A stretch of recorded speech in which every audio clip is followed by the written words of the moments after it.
1977 میں یہاں مینگرووز کے جنگلات 2,63,000 ہیکٹر پر پھیلے ہوئے تھے۔ سن 2000 میں یہ گھٹ کر صرف 80,000 ہیکٹر رہ گئے تھے۔ اب ان کا 1/3 حصہ باقی رہ گیا ہے۔ ظاہر ہے جب مینگرووز کے جنگلات ہی کم ہوں گے تو نرسریاں جہاں مچھلی اور جھینگے انڈے دیتی ہیں بھی کم ہو جائیں گی۔ مینگرووز ختم ہو گئے تو مچھلیاں بھی ختم ہو جائیں گی۔ چند برس قبل ایک طویل پائپ لائن پورٹ قاسم سے لے کر آئل پروسیسنگ ٹرمینل تک بچھائی گئی۔ مینگرووز کو بچانے کے لیے کنٹریکٹرز کو کرنا تو یہ چاہیے تھا کہ کھدائی سے نکلنے والی مٹی کو چند فاصلے پر ڈالتے جہاں پر کسی بھی قسم کے پودے نہ ہوتے، لیکن ہوا یہ کہ مٹی نکالنے والی ان مشینوں نے تمام ملبہ مینگرووز کے درختوں پر ڈھیر کر دیا اور انہیں اس میں دفن کر دیا۔ نتیجہ کیا نکلا؟ یہ بنجر ٹیلے۔ کیا کوئی یقین کرے گا کہ یہاں کبھی مینگرووز کے جنگلات پھیلے ہوئے تھے؟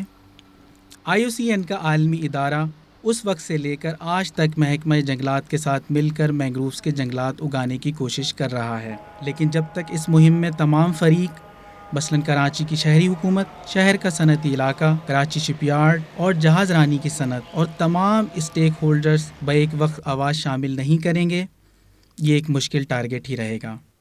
اگر آلودگی کی یہ صورتحال مزید بدتر ہوتی گئی تو مینگرووز کو زندہ رکھنے کے لیے ان کی دوبارہ کاشتکاری بھی نہیں ہو سکے گی۔ دنیا کی کوئی بھی ماہی گیری کی صنعت اپنی اندرونی ضروریات اور ایکسپورٹ کو ایک وقت میں پورا نہیں کر سکتی، اور وہ بھی حد سے زیادہ۔ زراعت کی طرح ماہی گیری بھی ایک حد رکھتی ہے۔ ساحل پر فشنگ ایک محدود حد تک اور گہرے سمندر میں اس سے کچھ زیادہ کی جانی چاہیے، مگر اس کے برخلاف سمندر میں اندھا دھند ماہی گیری کی جا رہی ہے۔ دنیا بھر کے تمام ساحلی ممالک، جن میں صنعتی اور ترقی پذیر ممالک شامل ہیں، اس مسئلے کا شکار ہیں۔ آج پاکستانیوں کی اکثریت، جن میں ماہی گیر خود بھی شامل ہیں، اپنے ہی ملک میں پکڑی جانے والی مچھلی کھانے کو ترس رہے ہیں، کیونکہ عمدہ مچھلی تو پیٹ بھرے مغرب کو برآمد کر دی جاتی ہے اور بچی ہوئی مچھلی مقامی امیر خرید لیتے ہیں۔ اخلاقی اور اقتصادی اعتبار سے یہ ہرگز معقول پالیسی نہیں ہے۔ اگر پاکستان میں چھوٹے ماہی گیر نہ بھی ہوں تب بھی غیر محدود ماہی گیری کرنا ناممکن ہے۔ اس وجہ سے پہلے ہی بہت سے ممالک کی ماہی گیری کی صنعت نیست و نابود ہو چکی ہے۔ مینگرووز کے جنگلات اور ان کے فوائد کا کوئی متبادل نہیں ہے، اور انہیں تباہ کرنے کا مطلب یہ ہے کہ مچھلیوں کا صفایا اور تیزی سے ہو جائے۔ ان جزائر پر پرآسائشی رہائشی و سیاحتی منصوبے کی تعمیر کی وجہ سے تیل اور توانائی کی بھاری اور مسلسل سپلائی کی ضرورت ہوگی، اور یہ منصوبے بڑی مقدار میں ایسا فضلہ پیدا کریں گے جو دوبارہ استعمال نہیں ہو سکتا۔ نتیجتاً نہ صرف ہزاروں ماہی گیر بے روزگار ہو جائیں گے، بلکہ کچھ عرصے بعد یہ جزیرے ان امیروں کی رہائش گاہ کے قابل نہیں رہیں گے جن کے لیے یہ شہر بنائے جا رہے ہیں۔ اور میری جتنی عمر ہے، میرے خیال میں 40 سے اوپر ہے میری عمر، میں یہی فشنگ کا کام کرتا ہوں، ماہی گیری کا۔ ہم لوگوں کا یہی روزگار جو صدیوں سے ہوتے آیا ہے، ہمارے باپ تھے، اس کے باپ تھے، وہ بھی یہی کرتے تھے۔ سمجھو کہ ہمارا یہ پیشہ ہے۔ تو اب جو یہ نئی نئی مصیبتیں جو ہمارے اوپر ماہی گیروں کے اوپر آ رہی ہے، یہ جو شہر بن رہا ہے نواں، یہ بھی ہم کو پتہ نہیں ہے کہ اس شہر کی وجہ سے ہمارے اوپر کیا اثر پڑے گا، کیا مصیبتیں ہوگی۔ آسانی تو ہوگی یا نہیں ہوگی، لیکن مصیبتیں تو ہوگی۔ پتہ نہیں ہے ہم ادھر سے ماہی گیری کرنے کے لیے گزر بھی سکیں گے یا نہیں۔ تو پہلے ہم بہت یہ ہوتا تھا کہ بہت نزدیک جو ہے فشنگ کرتے تھے، اپنا گزر کرتے تھے، روزگار بھی اچھا ہوتا تھا۔ ابھی اتنا دور جانا پڑتا ہے کہ 20 40 ہزار کا خرچہ لے کر جاتے ہیں، وہ بھی نکلتا نہیں ہے پورا۔ تو یہ حال رہا تو ہم ماہی گیروں کا کیا ہوگا، ہم کیا کریں گے؟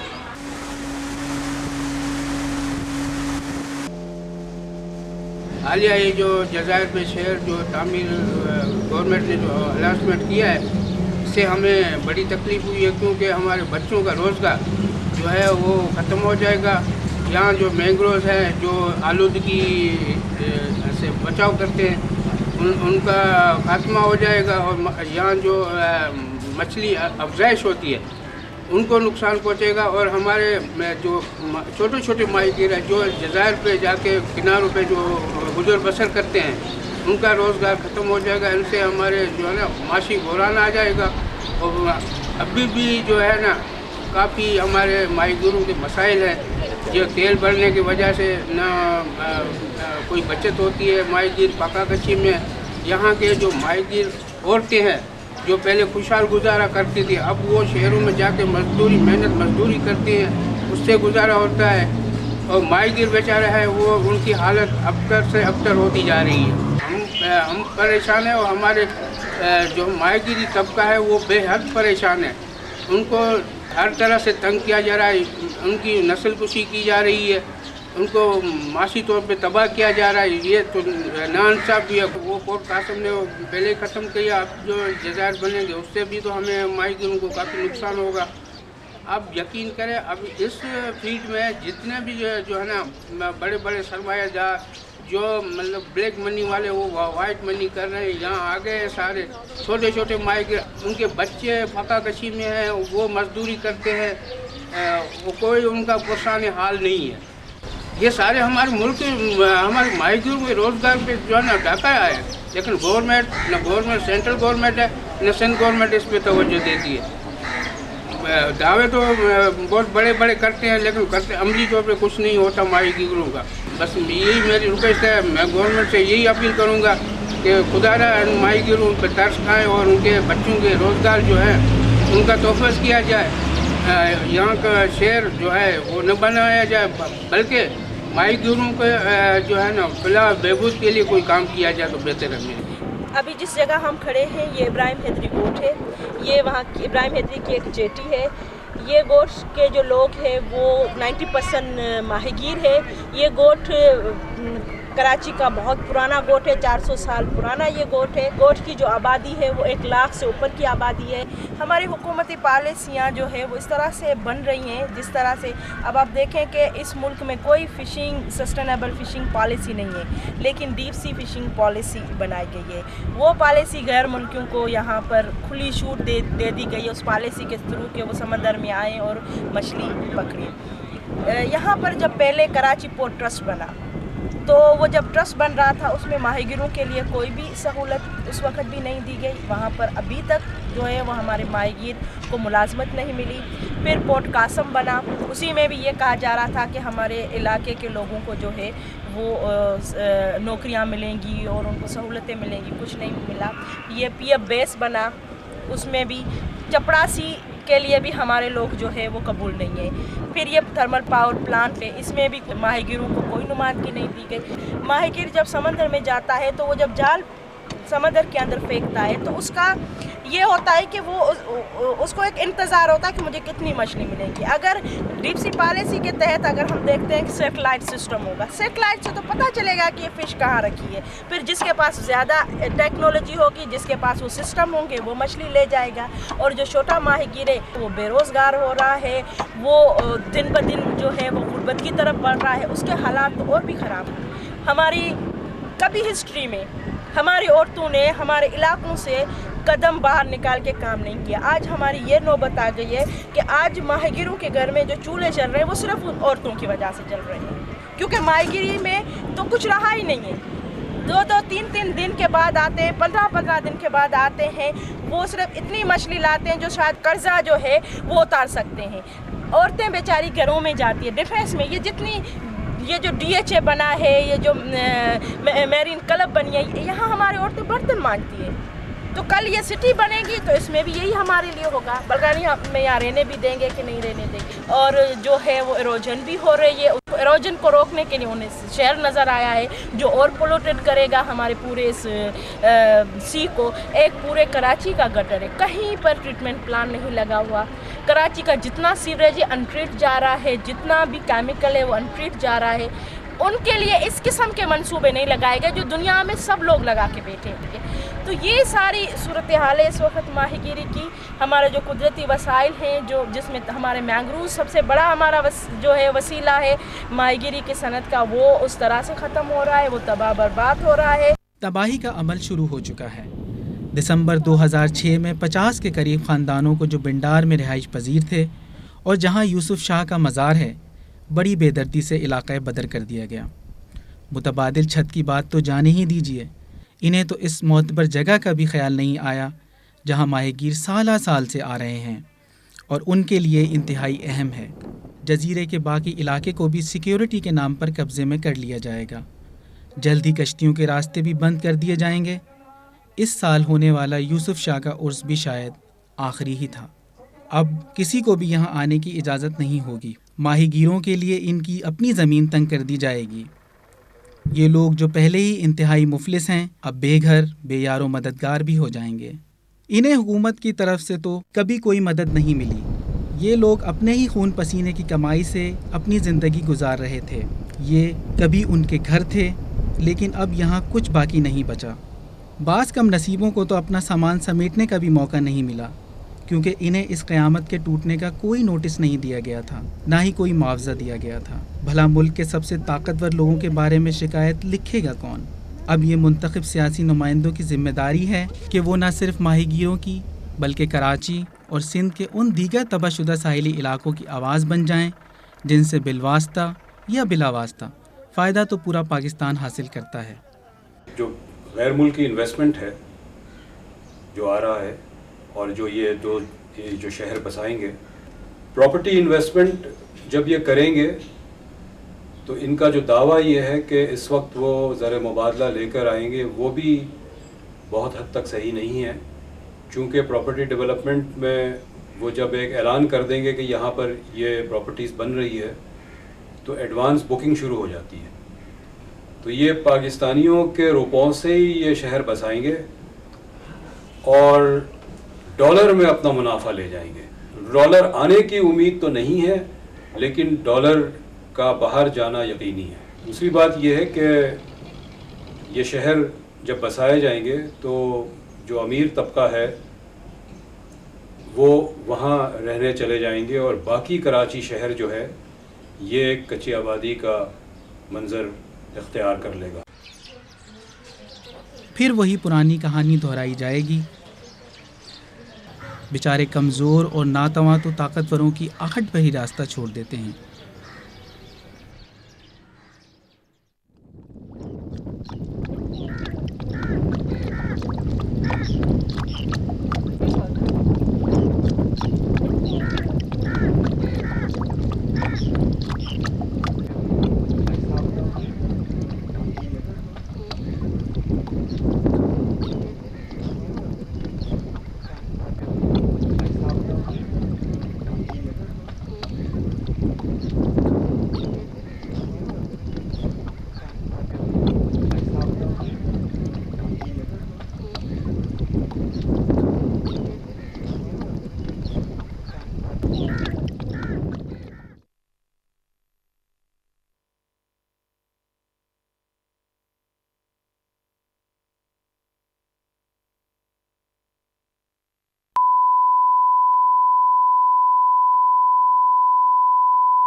ہماری زمین دراصل پانی کی ایک دنیا ہے۔ ہماری دنیا کا تقریباً 3/4 حصہ پانی پر مشتمل ہے۔ اس طرح لگتا ہے کہ یہ دنیا صرف مچھلی کھانے والے پرندوں اور ماہی گیروں کے لیے بنائی گئی تھی، مگر آج پوری دنیا میں ماہی گیری ختم ہو رہی ہے اور سمندر میں مچھلیاں غائب ہو رہی ہیں۔ لیکن یہ کیوں ہو رہا ہے؟ ایک دن 2006 میں یہ خبر سنی کہ ہماری دنیا کا ایک حصہ، یعنی وہ جزیرے جہاں ہمارے حضرت یوسف شاہ کا مزار ہے، بیرونی سرمایہ کاروں کو فروخت کیے گئے ہیں۔ ہم سے تو کسی نے بھی نہیں پوچھا، لیکن کیوں؟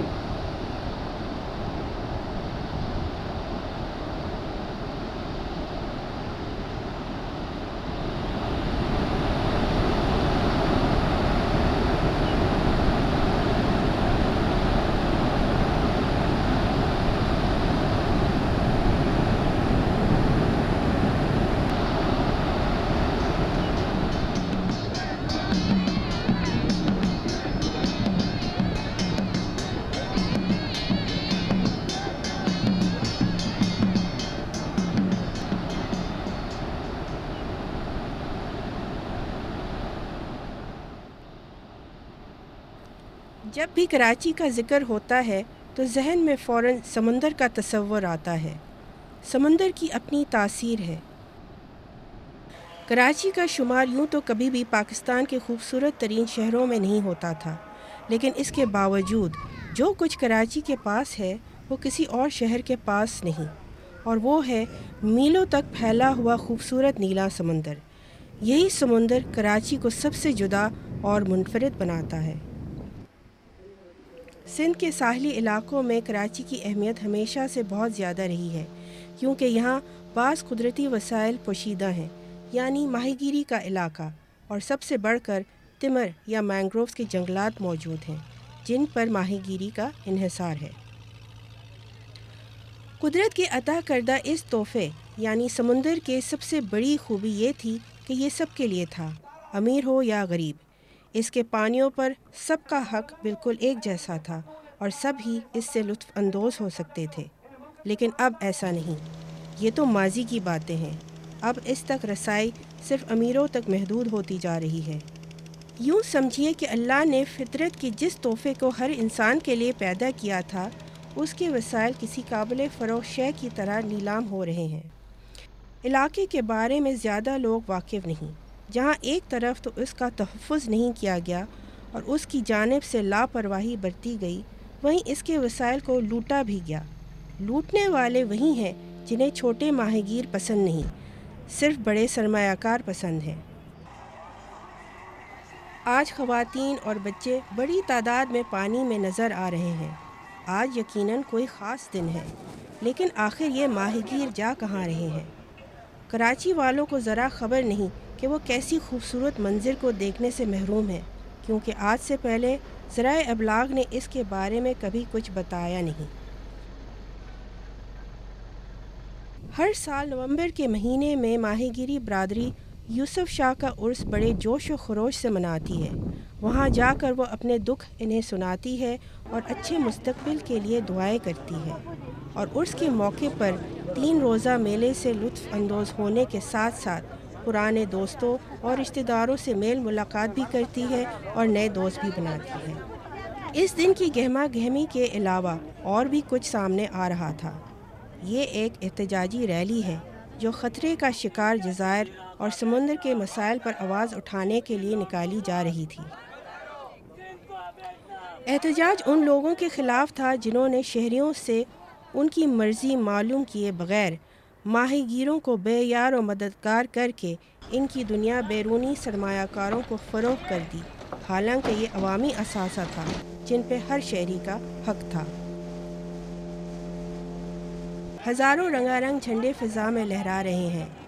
ہر شخص خوش ہے، لیکن بدقسمتی سے کراچی والے اس منفرد تجربے سے محروم ہیں، کیونکہ انہیں یہاں تک لانے کے لیے پبلک ٹرانسپورٹ ہی دستیاب نہیں۔ نہ ہی ایسی کشادہ کشتیاں موجود ہیں جو ساحل سے جزائر یا پھر جزیرے سے جزیرے تک لوگوں کو پہنچانے کی سہولت فراہم کر سکیں۔ مقامی لوگوں کے لیے تو جیٹیاں بھی موجود نہیں۔ ماہی گیروں کی ترقی کے لیے یہاں کوئی کام نہیں ہوا۔ سوال یہ پیدا ہوتا ہے کہ مقامی لوگ پھر بھلا سفر کس طرح کرتے ہیں؟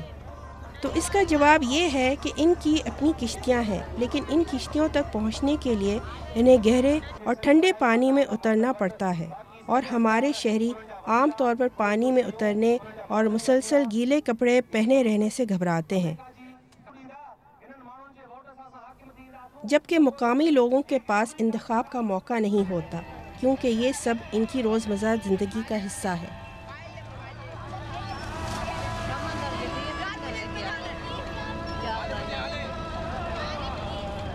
سمندر کا افق درجنوں کشتیوں سے رنگین ہو رہا ہے۔ کسی مصور یا عکاس کے لیے تو یہ منظر انتہائی دل لبھانے والا ہے۔ یہ ایک چمکتا ہوا دن ہے۔ بہت سے نوجوان کشتی کے سامنے یا اگلے کھلے حصے کی طرف کھڑے ہو کر یا بیٹھ کر سفر کرنا پسند کرتے ہیں۔ یہ ایک دلچسپ سفر تھا۔